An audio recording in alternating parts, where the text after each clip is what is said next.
एक जंगल में एक कालू कौवा और इसका परिवार रहता था। एक दिन की बात है। एक दिन रानी कौवी कालू कौवे से कहती है। कालू जी, मेरी बात सुनो। बहुत बुरी खबर है, जल्दी मेरी बात सुनो। अरे रानी, क्या हो गया भाई? कोई अच्छी खबर भी सुना दिया करो। हर समय तुम कोई ना कोई बुरी खबर ही सुनाती रहती हो। कालू जी, राजू कौवा बाहर खेल रहा था कि अचानक वहां पर बाजू चील आ गई और हमारे बेटे को पकड़ कर ले गई। अब ना जाने वे दुष्ट चील हमारे राजू कौवे के साथ क्या करेगी। तुम जल्दी करो और बाजू चील के घोंसले में जाओ और हमारे राजू कौवे को उस दुष्ट चील से बचा कर ले आओ। कहीं ऐसा ना हो कि वे बाजू चील हमारे राजू कौवे को मारकर खा ले। चलो भाई, तुम अभी भी बैठे मेरी बातें सुन रहे हो? जल्दी चलो, हम दोनों जाते हैं। चलो भाई। अरे, अब इस खूंखार चील से मैं अपने राजू कौवे को कैसे बचाऊंगा? रानी, तुम यहीं रुको, मैं जाता हूँ और बाजू चील से बात करता हूँ कि वे हमारे बेटे को कोई भी नुकसान ना पहुँचाए। ये कहकर कालू कौवा फौरन बाजू चील के पास चला जाता है। बाजू चील, रुक जाओ। मेरे राजू कौवे को मत खाओ। मेरा एक ही इकलौता बेटा है ये।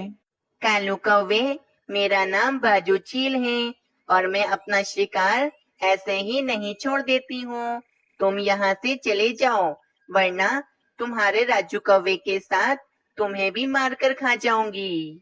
बाजू चील, मैं तुम्हें दो दो स्वादिष्ट चिड़िया के बच्चे लाकर दे दूंगा। तुम इन्हें खा लेना, लेकिन बस मेरे राजू कौवे को छोड़ दो तुम। दो दो चिड़िया के बच्चों का सुनकर तो बाजू चील के मुंह में पानी आ जाता है और वे कालू कौवे से कहती है।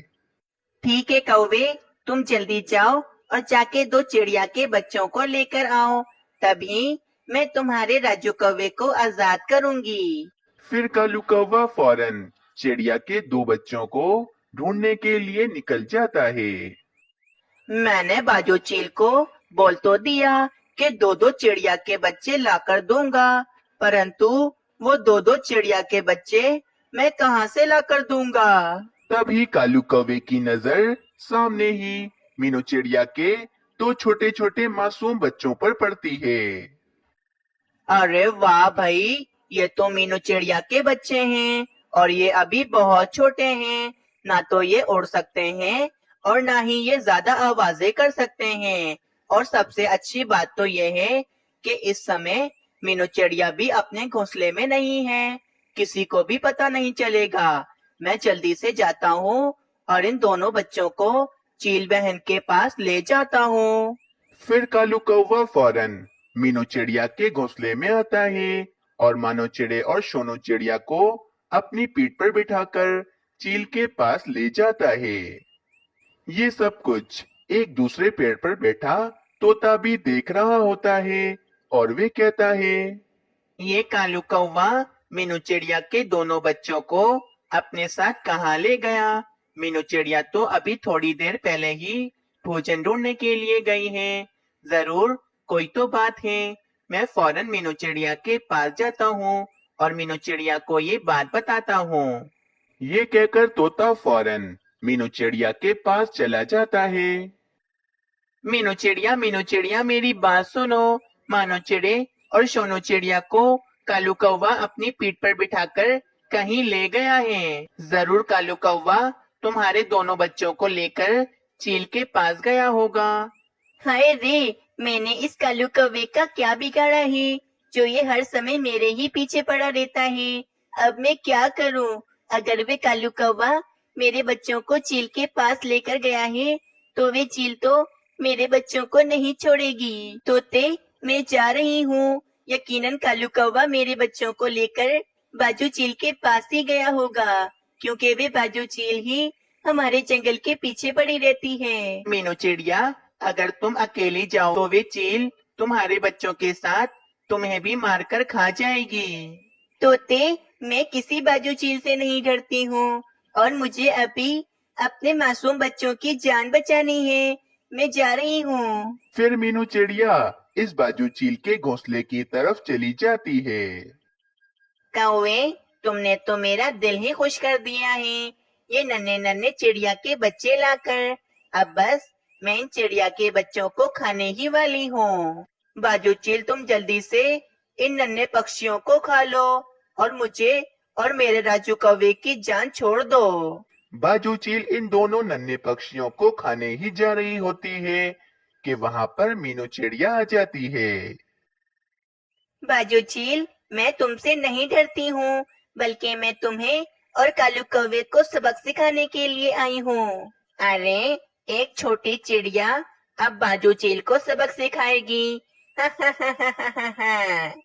बाजू चील, अगर तुमने अभी के अभी मानो चिड़े और सोनू चिड़िया को मुझे वापस ना लौटाया, तो मैं तुम्हारे इस घोंसले को तोड़ दूंगी और कालू कौवे, मैं तुम्हारे राजू कौवे को भी मार डालूंगी।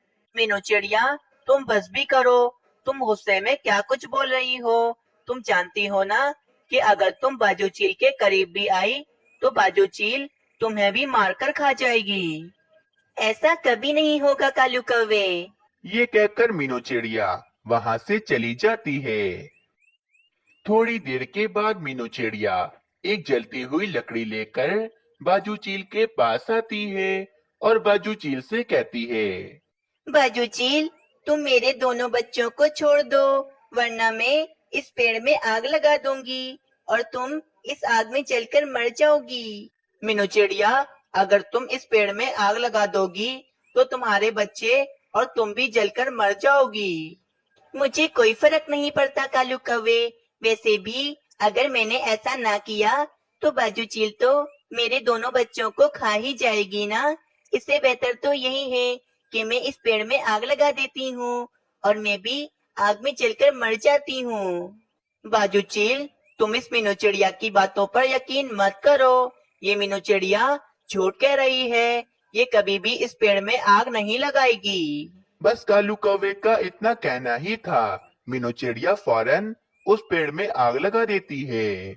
आग आहिस्ता आहिस्ता नीचे से ऊपर बढ़ती हुई आ रही थी। बाजू चील को तो आग से बहुत ज्यादा ही डर लगता था, इसीलिए बाजू चील फौरन वहां से भाग जाती है। और कालू कौवा भी आग से डरकर ऐसे भागता है कि उसे ये भी याद नहीं रहता कि उस पेड़ पर उसका बेटा राजू कौवा भी है। आग आहिस्ता आहिस्ता बढ़ती ही जा रही है। मुझे जल्दी से मानो चिड़े और सोनू चिड़िया को यहाँ से बचाकर ले जाना होगा।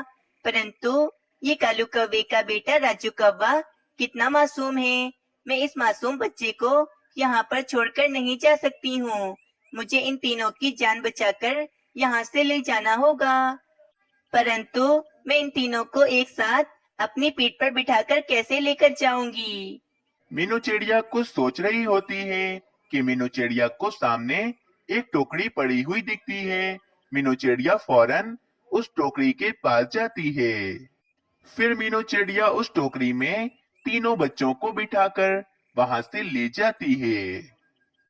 शुक्र है तीनों मासूम पक्षियों की जान बच गई, वरना वे बाजू चील तो मेरे दोनों बच्चों को मारकर खा ही जाती।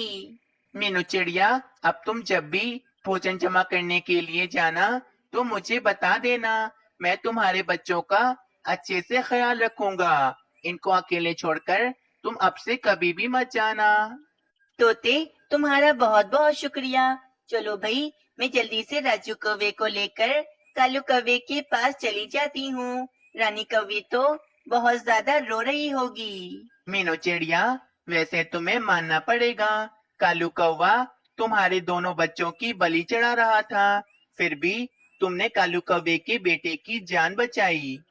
मैं उस कालू कौवे की तरह नहीं हूँ कि मैं इस मासूम कौवे को उस जलती हुई आग में छोड़ आती। दूसरी तरफ जब कालू कौवा अपने घोंसले में आता है तो उसे याद आता है कि राजू कौवे को तो वे उस जलती हुई आग में छोड़कर आ गया है। कालू जी, तुम तो राजू कौवे को लेने के लिए गए थे ना? कहाँ है मेरा राजू, कहाँ है? फिर कालू कौवा रानी कौवी को सारी बात बताता है कि कालू कौवा राजू कौवे को उस जलती हुई आग में छोड़कर आ गया है। कालू जी, ये तुमने क्या कर दिया? तुम हमारे राजू कौवे को उस जलते हुए पेड़ पर कैसे छोड़कर आ सकते हो? रानी, मैं बहुत ज्यादा डर गया था, इसी कारण मैं राजू कौवे को वहाँ से ले जाना भी भूल गया हूँ। अब तक तो मेरा राजू कौवा उस आग में जलकर मर भी गया होगा। कालू जी, बस बहुत हो गया, आज से मैं तुम्हारे साथ नहीं रहूंगी। मैं जा रही हूँ अपने मायके। नहीं नहीं रानी, अब तो राजू कौवा भी नहीं रहा, और अगर तुम भी मुझे छोड़कर चली गई तो मैं किसके साथ रहूंगा? तुम मुझे छोड़कर नहीं जाओ। बस कालू कौवा और रानी कौवी ऐसे बातें कर रहे होते हैं कि वहाँ पर मीनू चिड़िया राजू कौवे को लेकर आ जाती है। कालू कौवे, तुम खुदगर्ज हो सकते हो, लेकिन मैं तुम्हारी तरह नहीं हूँ। मैंने अपने बच्चों के साथ तुम्हारे राजू कौवे की भी जान बचा ली है। राजू कौवे को देखकर रानी कौवी और कालू कौवा तो बहुत ज्यादा ही खुश हो जाते हैं। मीनू चिड़िया, मुझे माफ कर दो।